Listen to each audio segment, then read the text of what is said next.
Hello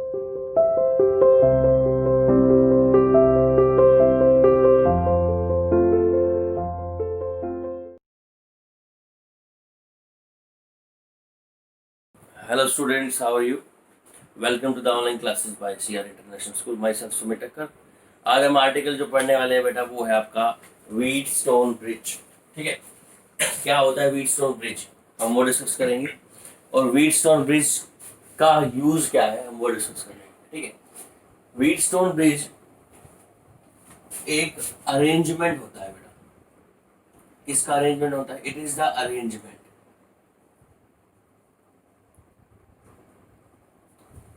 arrangement किनका बेटा? 4 resistance का. कितने रेजिस्टेंस? 4 रेजिस्टेंस. 4 रेजिस्टेंस के अरेंजमेंट.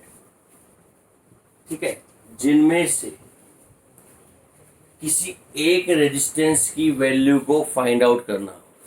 हमारे पास 4 रेजिस्टेंस होंगे, इनको हमने किसी एक स्ट्रक्चर, किसी एक शेप में हमने अरेंज कर दिया है. उनमें से एक रेजिस्टेंस जो होगा ना अननोन होगा, उसकी वैल्यू का हमको पता नहीं होता, हमें उस वैल्यू को फाइंड आउट करना है. तो हम बोल सकते हैं, कोई आपसे पूछे कि व्हीटस्टोन ब्रिज क्या होता है तो आप सिंपली बोल सकते हो Wheatstone bridge is arrangement of 4 resistance. It is arrangement of 4 resistance which is used to find out a unknown resistance, जो किसी अननोन रेजिस्टेंस की वैल्यू को फाइंड आउट करने के काम आता है. समझ नहीं है? ठीक है, अब देखो जो 4 रेजिस्टेंस है ना उनको ब्रिज की फॉर्म में अरेंज किया है. ब्रिज समझते हैं ना? ब्रिज और फ्लाईओवर में फर्क तो बताओ. एक फ्लाईओवर होता है, एक ब्रिज होता है. बताओ फर्क. नहीं पता तो अच्छी बात है, जैसे काम का नहीं है हमारे सिलेबस से लिंक नहीं है. देखो हम 4 रेजिस्टेंस लेंगे. रेजिस्टेंस, चारों रेजिस्टेंस का नाम, एक का नाम दे दिया हमने P, एक का नाम Q, एक का नाम R और एक का S. क्या नाम दे दिया रेजिस्टेंस के? बोलो. P, Q, R and S. 4 resistance दे दिए. अब इन चारों रेजिस्टेंस को हम अरेंज करेंगे. तो हमारे पास कितने resistance? 4. P, Q, R, S. इनको तो ऐसे अरेंज करेंगे. ये हमने ले लिया P, रेजिस्टेंस P. इसको कनेक्ट किया किससे? Q से. ये रेजिस्टेंस हमारा Q हो गया. ठीक है, ऐसी 2 रेजिस्टेंस और बच गए. एक रेजिस्टेंस ले लिया हमने क्या? R, उसको ऐसे कनेक्ट कर दिया. और एक रेजिस्टेंस हमने ले लिया क्या? P, Q, R. ठीक है, इन चारों रेजिस्टेंस को इस शेप में हमने कनेक्ट कर दिया. ठीक है, और इन दोनों पॉइंट्स को, इसके यहाँ जो कॉमन पॉइंट्स है दोनों की, इनको हमने कनेक्ट कर दिया क्या? बैटरी से. या फिर आप सेल लगा सकते हो, साथ में लगा दो एक की. हो गया अरेंजमेंट. किसका अरेंजमेंट हो गया? बोलो, किसका अरेंजमेंट हो गया? अरेंजमेंट हो गया 4 रेजिस्टेंस का. ठीक है, इसी अरेंजमेंट को बोलते हैं कौन सा अरेंजमेंट? Bridge arrangement. कौन सा अरेंजमेंट बोलते हैं? Bridge arrangement. व्हीटस्टोन किसी का नाम है, उसी नाम से बन गया व्हीटस्टोन ब्रिज अरेंजमेंट. ठीक है, अब देखो इसके अंदर कैसे ये अननोन वैल्यू को फाइंड आउट करता है, क्या इसका प्रिंसिपल है, हम वो डिस्कस करने जा रहे हैं. ठीक है, क्या इसका प्रिंसिपल है? मैं आपको पहले प्रिंसिपल बता दूंगा. प्रिंसिपल बताने के बाद मैं इसको सोल्व आउट करूंगा. सोल्व करने का मतलब क्या है कि उसका प्रिंसिपल कहाँ से आया. ठीक है, और वो हम किरचॉफ्स लॉ की हेल्प से कैलकुलेट करेंगे. ठीक है, कौन सा लॉ लेंगे? किरचॉफ्स लॉ की हेल्प से हम क्या कैलकुलेट करेंगे? इसका प्रिंसिपल. पहले आपको प्रिंसिपल बता दूंगा. ठीक है, अब देखो यहाँ पर होगा क्या, ये हमारे पास 4 रेजिस्टेंस है P, Q, R, S. मान लो इनमें से P है हमारे पास, वो अननोन है. P क्या हमारे पास? Unknown resistance. मतलब P की वैल्यू हमको नहीं पता. ठीक है, बाकी किस किस की वैल्यू पता है हमको? Q की वैल्यू पता है, R की वैल्यू पता है, और किसकी वैल्यू पता है? S की वैल्यू पता है. किसकी वैल्यू नहीं पता हमको? P की वैल्यू नहीं पता. अब इसमें एक चीज और करते हैं मैडम, ये जो P और Q का कॉमन पॉइंट है और ये जो R और S का कॉमन पॉइंट है, इसको एक गैल्वेनोमीटर से कनेक्ट कर देते हैं. किससे कनेक्ट कर देते हैं? गैल्वेनोमीटर पता होगा, नहीं पता बता देता हूँ गैल्वेनोमीटर क्या होता है. ठीक है, गैल्वेनोमीटर एक डिवाइस होता है जो आपको करंट की डायरेक्शन बताएगा. किसकी डायरेक्शन बताएगा?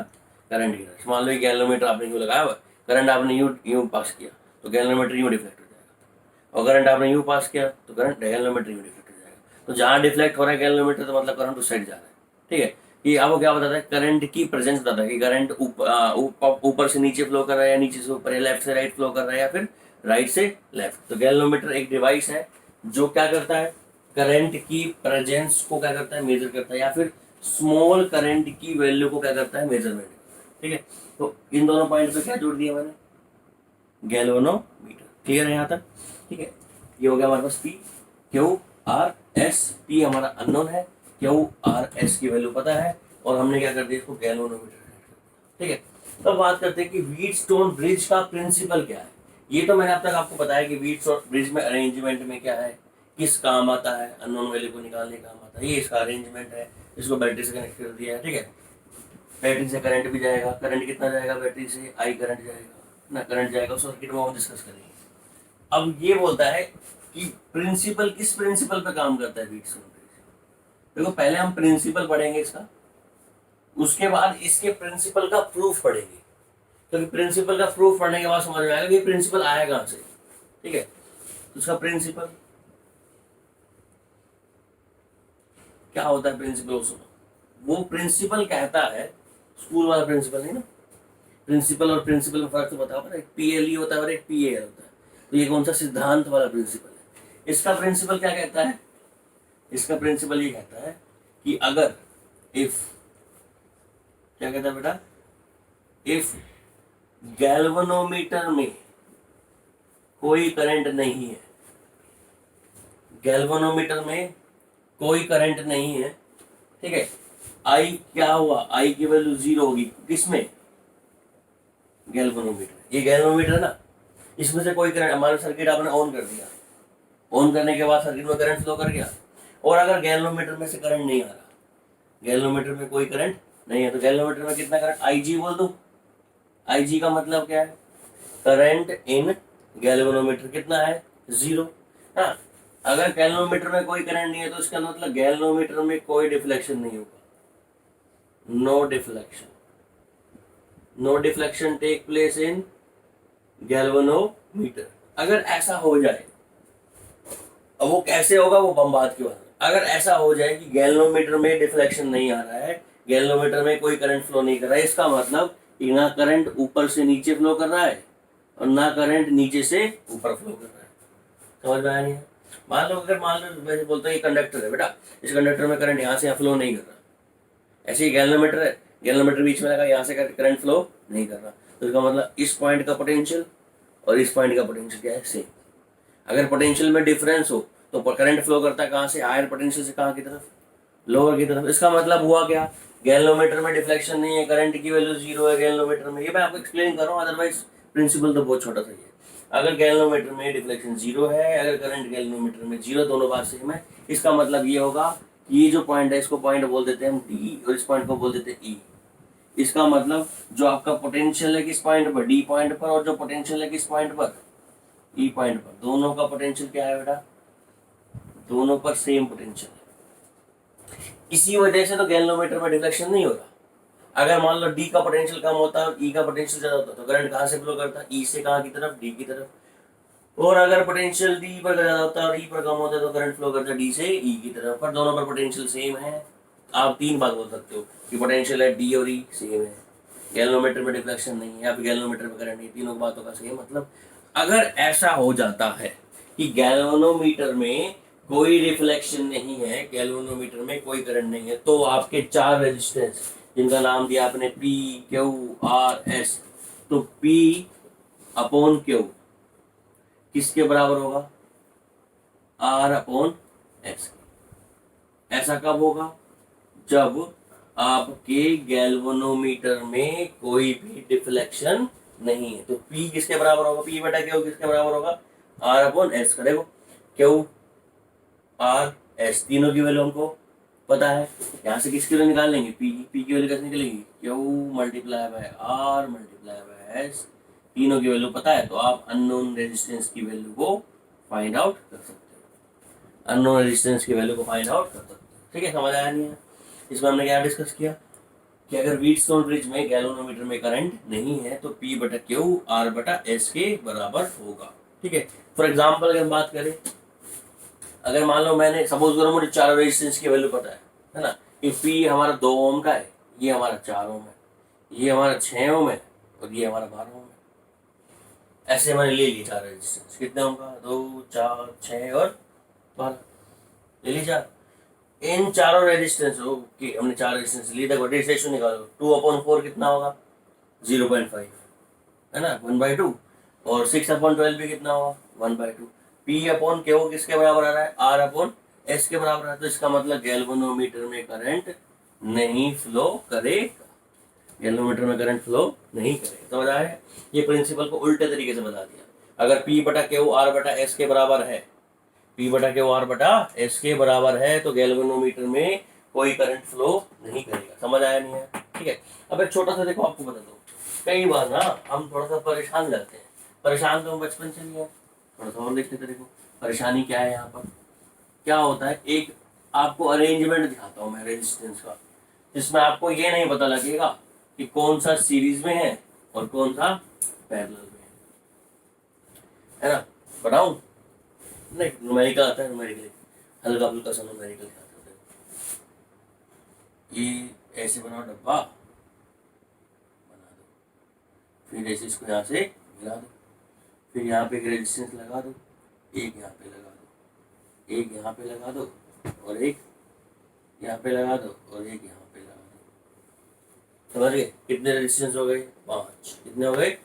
इसकी वजह से दो 4 ओम, इसकी वजह से 2 ओम, इसकी वजह से 8 ओम, इसकी वजह से 4 ओम, इसकी वजह से 6 ओम।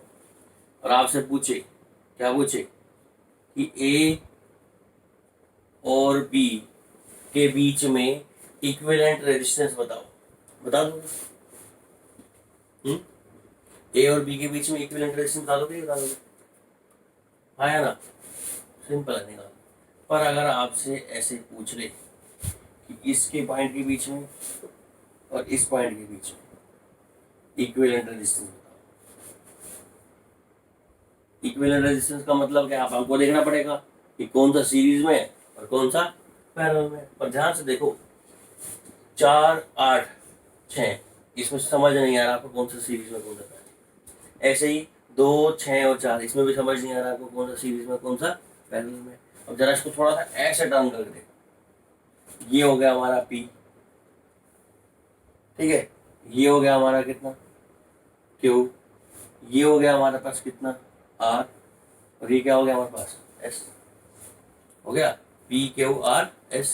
P की वैल्यू कितनी है? बोलो। 4। Q की वैल्यू कितनी है? 8। R की वैल्यू कितनी है? बराबर 2। S की वैल्यू कितनी है? 4। सोल्व करो इसको। ये आ गया 1/2 और ये भी कितना आ गया? 1/2। 1/2 किसके बराबर आ गया? 1/2। इसका मतलब P/Q किसके बराबर है? बोलो।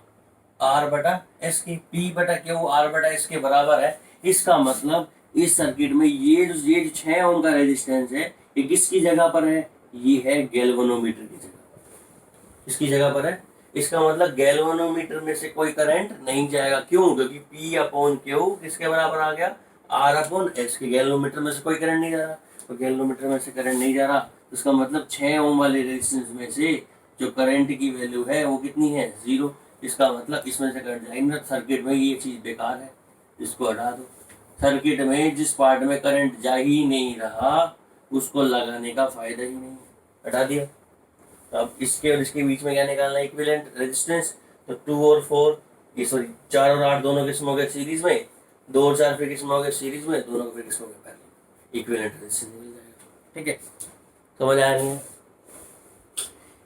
इस मेथड का हम कुछ ऐसे कॉम्प्लिकेटेड जो हमारे पास कॉम्बिनेशंस होते हैं रेजिस्टेंस के, उनका इक्विवेलेंट रेजिस्टेंस निकालने के लिए भी यूज करते हैं, जैसे मैंने अभी किया। कई बार हमें समझ नहीं आता कि सीरीज में है पैरेलल में, है ना। अब देखो, गैल्वेनोमीटर में करंट 0 हो गया, गैल्वेनोमीटर में करंट 0 हो गया। P/Q R/R, उसको बोलते हैं कि आपका व्हीटस्टोन ब्रिज। जब गैल्वेनोमीटर में करंट 0 हो जाए तब आपका व्हीटस्टोन ब्रिज क्या हो जाता है बेटा? बैलेंस हो जाता है। व्हीटस्टोन ब्रिज क्या हो जाता है? बैलेंस। ठीक है, उसको बैलेंस बोल देते हैं, या फिर इसको हम नल मेथड भी बोल देते हैं। कौन सा मेथड बोल देते हैं? नल मेथड। नल मेथड है, या फिर आप बोल दो व्हीटस्टोन ब्रिज, एक ही बात है। आपसे कोई पूछे कि व्हीटस्टोन ब्रिज किस मेथड पे काम करता है, नल मेथड पे काम करता है, क्योंकि जब गैल्वेनोमीटर में करंट की वैल्यू जो है वो 0 होती है तो व्हीटस्टोन ब्रिज हमारा क्या रहता है, बैलेंस्ड। ठीक है, अब क्या पढ़ेंगे आगे बताओ। अब हम पढ़ने वाले हैं इसका प्रूफ। किसका प्रूफ पढ़ने वाले हैं कि ऐसा क्यों होता है। P अपॉन Q किसके बराबर होता है, R अपॉन S के बराबर क्यों होता है जब गैल्वेनोमीटर में डिफ्लेक्शन 0 होता है। ठीक है, जैसा कि मेरे को लग रहा है कि इस बार पेपर न्यूमेरिकल पोर्शन कम रखेगा, कंसेप्चुअल पोर्शन कम रखेगा, थ्योरेटिकल पोर्शन ज़्यादा रखेगा। ठीक है, जहाँ तक मुझे लग रहा है, तो उसके बेसिस पर जो मुझे लग रहा है उसके बेसिस पर आप मान के चलो कि ये वाला डेरिवेशन क्या है आपके लिए बहुत ही इम्पोर्टेंट है, बहुत ही महत्वपूर्ण है आपके लिए। ठीक है, तो मैं इस पर स्टार लगा देता हूँ और इसका डेरिवेशन आपको याद भी रखना है और डेरिवेशन आपको समझना भी है। कर लोगे, समझ लोगे, याद कर लोगे, कोई दिक्कत। करे स्टार्ट। देखो भाई, तो सबसे पहले हम एक अरेंजमेंट लेंगे 4 रेजिस्टेंस का, जिसको हम व्हीटस्टोन अरेंजमेंट बोल देते हैं। ऐसे करके ऐसे कर दो और ऐसे करके ऐसे कर दो, ये अरेंजमेंट हो गया। ठीक है, ये हमारे पास क्या होगा P, ये हमारे पास क्या होगा Q, ये हमारे पास क्या होगा R, और ये हमारे पास क्या होगा S। ठीक है, P Q R S हो गया। उसके बाद यहाँ पर जोड़ देंगे किसको, गैल्वेनो, जोड़ दिया गैल्वेनोमीटर को। उसके बाद मैं इसको जोड़ दूंगा किससे, सेल से या फिर किससे, बैटरी से। और फिर यहाँ पर लगा दूंगा एक की। क्यों लगाऊंगा की, ताकि बटन दबाऊं तो करंट फ्लो हो, स्विच दबाऊं तो करंट फ्लो हो, वरना ना हो। स्विच को कर दो ऑन, कर दिया ऑन, सर्किट में क्या फ्लो करेगा, करंट। देखो करंट चल दिया, इधर से चल दिया, आई करंट, आई करंट आ रहा है।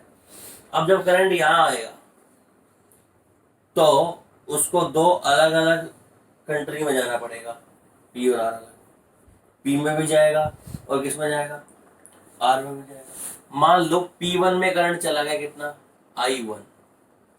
ये करंट की डायरेक्शन बहुत जरूरी है, क्योंकि किरचॉफ्स लॉ लगाने वाला हूँ। किरचॉफ्स लॉ तभी लगेगा जब करंट की डायरेक्शन का अता पता होगा। मैंने पहले बताया था कि जब आपको करंट की डायरेक्शन का अता पता नहीं होगा तो किरचॉफ्स लॉ का भी कोई अता पता नहीं होगा। तो अता पता करने के लिए क्या करना पड़ेगा, पता करना पड़ेगा। किसका पता करना पड़ेगा, करंट की डायरेक्शन का। तो यहाँ से करंट कितना आया, आई। कितना करंट चला गया इसके अंदर, कितना चला गया करंट, I1। बचा हुआ करंट कहाँ आएगा, नीचे वाले पोर्शन में। इस वाले पोर्शन में जो करंट आएगा वो कितना आएगा, बचा हुआ करंट। तो ये I में से कितना चला गया, I1। मान लो 6 एम्पियर दिया था, 2 चला गया, तो 6 में से 2 गया, कितना बचा, 4। तो यहाँ बचे कितना, I माइनस कितना, यस और नो। ठीक है, I माइनस I1 यहाँ चला गया। अब जरा करंट यहाँ आ गया देखो, और ये बाबूजी हमारा कौन है, गैल्वेनोमीटर। जब करंट यहाँ आएगा तो करंट यहाँ पर भी कितने पार्ट में डिवाइड हो जाएगा, 2 पार्ट में। कितने पार्ट में डिवाइड हो जाएगा, 2 पार्ट में। ठीक है, उसके बाद देखो बेटा, यहां से करंट आया I1। अब I1 से कुछ करंट जाएगा गैल्वेनोमीटर में, कुछ करंट जाएगा गैल्वेनोमीटर में, कुछ करंट जाएगा किसमें, गैल्वेनोमीटर में। मान लो गैल्वेनोमीटर में करंट चला गया IG। कितना करंट चला गया, IG करंट चला गया किसके अंदर, गैल्वेनोमीटर में। यहां से आया करंट IG इधर आ गया, IG आया इधर, I माइनस I1।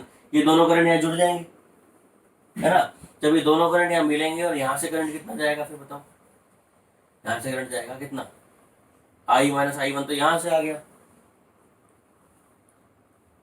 प्लस ऊपर से कौन सा करंट आ गया, IG। यहाँ से करंट कितना जाएगा, I minus I1 plus IG। अब देखो IG यहाँ से चला गया तो इसमें से कितना करंट बच गया, I1 माइनस IG, जो कहाँ से जाएगा, Q से। तो Q से कितना करंट फ्लो करेगा, ये फ्लो करेगा I1 माइनस IG, ये Q से फ्लो कर रहा है। ठीक है, और ये करंट यहाँ से चल गया, I minus I1 plus IG, दोनों करंट यहाँ के कंबाइन होंगे। जैसे ही यहाँ करंट आया कंबाइन हो, सारे करंट जुड़ जाएंगे, ये वाला और ये वाला। जोड़ दो इसको, देखो कितना है, I minus I1 plus IG, इसमें ये वाला करंट जोड़ दो, प्लस I1 माइनस IG से IG कैंसिल, I1 से I1 कैंसिल, कितना करंट बच गया I। लोड के गुद्दू को आई, जितना करंट स्टार्टिंग से यहाँ निकला था उतना ही करंट वापस सर्किट के अंदर। ये बहुत ही जरूरी है। कुछ बच्चे ऐसे होते हैं जो करंट की वैल्यू तो I1 निकालते हैं और एंटर कराते हैं I2। ऐसा नहीं हो सकता ना। स्कूल से जितने बच्चे स्कूल में आए हैं सुबह, उतने ही बच्चे स्कूल से वापस जाने चाहिए, है ना। ये तो आजकल की डिमांड है। कोरोना वायरस केस में तो ये प्रॉपर डिमांड हो चुकी है कि स्कूल में अगर 100 बच्चे गए अंदर तो 100 के 100 ही वापस आने चाहिए, अदरवाइज प्रॉब्लम हो सकती है। तो प्रॉब्लम नहीं होगी। हमारे पास करंट कितना आ गया वापस से आई करंट वापस से बैटरी में गया और बैटरी फिर वापस से क्या हो गई, सेटिस्फाई हो गई। ओके भाई, जितना करंट इमिट किया उतना करंट आ गया। करंट की डायरेक्शन समझ, अब करंट की डायरेक्शन समझ आ गई तो मैं यहाँ पर क्या अप्लाई कर सकता हूँ, किरचॉफ्स के रूल। जब मैं यहाँ पर किरचॉफ्स रूल अप्लाई करूंगा तो बड़ी खुशी होगी मुझे। नाम देते हैं किरचॉफ्स रूल अप्लाई करने के लिए, क्योंकि पाथ का नाम देना बहुत जरूरी है। ठीक है, तो नाम देते हैं पाथ का। ठीक है, इसको नाम दे देते हैं क्या, A B C D दे दिया नाम। क्या नाम दे दिया, ABCD। A for apple, B for ball, C for cat, D for dog. 4 path दे दिए। अब मैं क्या करूंगा, मैं पढ़ाऊंगा, है ना। मैं बेटा क्या करने वाला हूँ, अब मैं 2 पाथ चूज करूंगा। कितने पाथ चूज करूंगा, 2। ठीक है, दोनों पाथ पे क्या अप्लाई कर दूंगा, सुनते जाओ सिंपल तरीके से। देखो, डेरिवेशन के अंदर आपको पता हो ना मैं ये करने वाला हूँ, तो आपको डेरिवेशन इजीली याद रहता है। स्टेप बाय स्टेप याद करोगे तो परेशान रहोगे। पूरी थ्योरी याद कर लो, ये चीज़ करनी है। उसके बाद चाहे बीच में 2-3 स्टेप गलती हो जाए तो आप उसको इग्नोर करके आगे चल सकते हो। पर आप स्टेप बाय स्टेप याद करोगे तो परेशान रहोगे अगला स्टेप क्या था। तो आपको करना है क्या, 2 पाथ चूज करना है। कितने चूज करना है, 2 पाथ चूज करने के बाद दोनों पे क्या लगा दो, किरचॉफ्स वोल्टेज रूल KVL लगा दिया। और दोनों पर अप्लाई करने के बाद करंट की वैल्यू IG, गैल्वेनोमीटर में से करंट कितना कर दो, 0 दिखा दो। दोनों इक्वेशन में करंट की वैल्यू क्या पुट कर दोगे, 0। 0 पुट करोगे, दोनों को डिवाइड कर देना, P बटा Q किसका बना जाएगा, R बटा S। क्या करना है, 2 पाथ चूज करने हैं, दोनों पे क्या अप्लाई करना है, किरचॉफ्स का सेकंड लॉ या फिर किरचॉफ्स का वोल्टेज लॉ। अप्लाई करने के बाद क्या करना है, करंट की वैल्यू को क्या करना है, 0। IG की वैल्यू क्या कर दिया, 0 कर दिया। जैसे 0 करोगे दोनों इक्वेशन का कर दो आपस में डिवाइड। जैसे ही दोनों इक्वेशन को आप आपस में डिवाइड करोगे क्या ड्राइव हो जाएगा आपका, क्या ड्राइव हो जाएगा बताओ, P बटा Q R बटा S। चले, तो देखो बेटा आप कौन सा पाथ ले चलता हूँ मैं, पहले ये वाला पाथ ले रहा हूँ, ABDA। कौन सा पाथ, अप्लाइंग। अब लिख लेना आप, अगली बार अप्लाइंग नहीं लिखूंगा मैं। अप्लाइंग कौन क्या, किरचॉफ्स वोल्टेज रूल KVR। ठीक है, कौन से पाथ पर लगा रहे हैं, ABDA, है ना। करंट की डायरेक्शन में पोटेंशियल पॉजिटिव, करंट के अपोजिट डायरेक्शन में potential negative, higher to lower potential positive, lower to higher potential negative. Cell के लिए था नहीं। चलो अप्लाई करते हैं। यहाँ तो कोई सेल ही नहीं है, बच गए। सिर्फ क्या है, रेजिस्टेंस बच गए। तो इस बात में लग चलते हैं। यहाँ पर देखो, यहाँ पर रेजिस्टेंस कितना है P, करंट कितना जा रहा है I1, तो ये रहेगा PI1। पॉजिटिव लेंगे नेगेटिव, पॉजिटिव क्यों, क्योंकि सर करंट की डायरेक्शन में जा रहे हो आप, करंट भी यहीं जा रहा है और आप भी यहीं जा रहे, देखो। उसके बाद आएंगे हम यूँ इस वाले पाथ में, इसमें से करंट कितना जा रहा है IG, और मैं मान लेता हूँ गैल्वेनोमीटर का रेजिस्टेंस G है। क्या है resistance, G is the resistance of what, galvanometer. तो गैल्वेनोमीटर भी किसी कॉइल से बना हुआ, कॉइल है तो कॉइल का रेजिस्टेंस भी होगा। तो गैल्वेनोमीटर का रेजिस्टेंस कितना मान लिया हमने, G। अब देखो आप इस पाथ से आ रहे हो, A से B पर चले गए, आप कहाँ जा रहे हो, B से D। करंट की वैल्यू कितनी है, करंट की वैल्यू IG, तो गैल्वेनोमीटर का रेजिस्टेंस कितना है इंटू G, ये ना V इक्वल्स टू IR। ठीक है, इसको पॉजिटिव लिया क्योंकि करंट की डायरेक्शन में।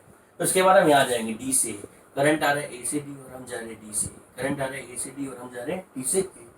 तो पोटेंशियल कैसा लेंगे हम, नेगेटिव। इसमें से कितना करंट आ रहा है, I माइनस I1। कितना करंट आ रहा है, I माइनस I1। रेजिस्टेंस कितना है R, तो यहाँ का पोटेंशियल आएगा नेगेटिव। यहाँ पहले ही नेगेटिव लिख देते हैं हम, I minus I1 into into into R into is equals to 0। यही बोलता है किरचॉफ्स का लॉ। कि किसी भी क्लोज पाथ में अगर हम किरचॉफ का लॉ लगा देते हैं तो टोटल सम पोटेंशियल का कितना होता है, 0 होता है। चले आगे, एक बात पे अप्लाई कर दिया, हम बहुत खुश हैं। अब दूसरे बात पे अप्लाई करके फिर दोबारा खुश होंगे। कौन सा बात लेंगे, दूसरा बात, दूसरा ले लेंगे हम बात, ये ले लेते हैं बी डी सी डी, कौन सा बात है ना, ये ऊपर वाला अप्लाई यहाँ लिख देना, के वी आर भी यहाँ लिख देना, ठीक है। कौन सा बात लेंगे, बी डी सी ए, अप्लाइंग किरचॉफ्स पोटेंशियल लॉ और पाथ बी डी सी ए करे। देखो अब बी डी इस डायरेक्शन जा रहा है, करंट कितना है, आई जी, रेजिस्टेंस कितना है, जी, तो इसका पोटेंशियल पॉजिटिव आएगा, यस पॉजिटिव आएगा, क्योंकि we are moving in the direction of electric current, I G into G. आगे चलो, इधर से आगे, इधर करंट भी यू जा रहा है और हम भी यू जा रहे हैं, वाह खुश, बहुत अच्छी बात है, करंट भी यू जा रहा है, हम भी यू जा रहे हैं, पॉजिटिव लेंगे। इसमें करंट कितना बड़ा जा रहा है, देखो I minus I one plus आई जी, तो ये लिखना पड़ेगा, तो पॉजिटिव तो लेंगे हम, आई माइनस आई वन प्लस आई जी, ठीक है, इंटू रेजिस्टेंस कितना है इसका, एस। आगे उसके बाद अब यहाँ से फिर यू मोड़ के यू जाना है, करंट आ रहा है ऊपर से बी से सी, हम जा रहे हैं कहाँ, सी से बी, करंट कितना आ रहा है, I minus I one, into में क्या है, क्यू, तो माइनस का लेंगे, माइनस में Q into I minus I one bracket close is to 0, yes और no, sorry I one minus I G, कुछ भी बोल देते हो आप, आई वन माइनस आई जी, समझ आया नहीं है। अब करना है इसको नाम दे दो इक्वेशन को, क्योंकि इक्वेशन को नाम नहीं दोगे ना इक्वेशन नाराज जाती है बेटा। इक्वेशन नंबर 1 नाम दे दिया। अब इसके अंदर मैंने बताया था क्या करना है, पहले दो क्लोज पाथ लेने हैं, दोनों क्लोज पाथ पर क्या अप्लाई कर देना है, किरचॉफ लॉ अप्लाई करने के बाद किसकी वैल्यू को 0 करना है, करंट की वैल्यू, किसके थ्रू, गैल्वेनोमीटर, किसकी वैल्यू को 0 कर दोगे, आई जी, इसकी वैल्यू को 0 कर दोगे, आई जी की वैल्यू 0 कर दी, क्योंकि हम मान के चलते हैं कि गैल्वेनोमीटर में कोई डिफ्लेक्शन नहीं हो रहा है, ये मान के चलते हैं, तो आई जी की वैल्यू कितनी होगी हमारे पास, 0, आई जी की वैल्यू कितनी हो गई, 0। करंट की वैल्यू कितनी मान ली हमने, आई जी, गैल्वेनोमीटर में से करंट कितना मान लिया, 0, मतलब नो डिफ्लेक्शन इन गैल्वेनोमीटर, यही है ना कंडीशन उसकी, ठीक है। तो अब आई जी की वैल्यू इस इक्वेशन में 0 कर दो, तो ये टर्म 0 हो जाएगी, बचेगी क्या आपके पास, टर्म बचेगी P I one minus I one into में कितना आ गया, आर इज कितना आ गया बेटा, प्लस 0। इस इक्वेशन में पुट करेंगे तो ये टर्म भी 0 हो जाएगी, यहाँ से ये 0 हो जाएगा और यहाँ से ये वाला 0, तो बचेगा, देखो क्या बचेगा हमारे, सिर्फ हमारा बचेगा आई माइनस आई वन, ये टर्म तो 0 हो गई, आई माइनस आई वन इंटू में कितना आ गया, एस, ठीक है, माइनस का ये टर्म 0 हो जाएगी, यहाँ पे बचेगा माइनस का कितना, क्यू आई वन इज कितना हो जाएगा, 0, ठीक है। दो इक्वेशन बन गई, मैंने बोला दोनों इक्वेशन में आई जी की वैल्यू 0 पुट करो, दो इक्वेशन और बन जाएगी, दो इक्वेशन और बनेगी। अब इसको देखो, I minus I one into R है, इसको उधर ले जाओ, तो यहाँ से अगर सोल्व करते हो इस इक्वेशन को, तो ये आपके पास जाएगी P I one is to I minus I one into R, और ये इक्वेशन बन गई कितनी, इसको उस साइड ले जाओ, इसको यहीं रहने दो, मतलब इसका लिख दो आप, ये लिख दिया मैंने क्यू आई वन, ठीक है, इज टू आई, ये आई माइनस आई वन है, I minus I one into S, ठीक है। अब इन दोनों को डिवाइड कर दो, आई वन से आई वन क्या हो जाएगा, cancel, I minus I one से क्या हो जाएगा, I minus I one cancel, cancel divide करोगे तो क्या होगी, इक्वेशन नंबर इसको 3 बोल देते हैं, इसको इक्वेशन नंबर 4 बोल देते हैं, डिवाइडिंग इक्वेशन नंबर 3 और 4, तो डिवाइड करोगे तो क्या आ जाएगा बेटा, P upon Q is to किसके बराबर आ जाएगा, आर अपॉन एस, और यही हमारा कौन सा है, व्हीटस्टोन ब्रिज का क्या है प्रिंसिपल, क्या बोलता है व्हीटस्टोन ब्रिज, कि अगर गैल्वेनोमीटर में जो करंट है उसकी वैल्यू अगर 0 है, गैल्वेनोमीटर में जो करंट है उसकी वैल्यू अगर 0 है, तो आपका क्या होगा, व्हीटस्टोन ब्रिज बैलेंस होगा, तब P बटा Q किसके बराबर होगा, R बटा S, ठीक है। तो आज के लिए इतना ही काफ़ी है बेटा, नेक्स्ट वीडियो में हम लोग व्हीटस्टोन ब्रिज की लिमिटेशन पढ़ेंगे, और लिमिटेशन पढ़ने के साथ साथ हम एक डिवाइस का नाम जो मीटर ब्रिज है वो पढ़ेंगे, जो मीटर ब्रिज डिवाइस है वो व्हीटस्टोन ब्रिज के प्रिंसिपल पर काम करता है। यूँ बोल सकते हैं व्हीटस्टोन ब्रिज एक थ्योरी है और मीटर ब्रिज एक एक्सपेरिमेंट है। तो थ्योरी इसकी हो गई और एक्सपेरिमेंट हो गया, और मीटर ब्रिज के 2 एक्सपेरिमेंट आपकी 12th क्लास में है जो आपसे एग्जाम में ना पूछेगा लास्ट ईयर। ठीक है, thank you for your attention.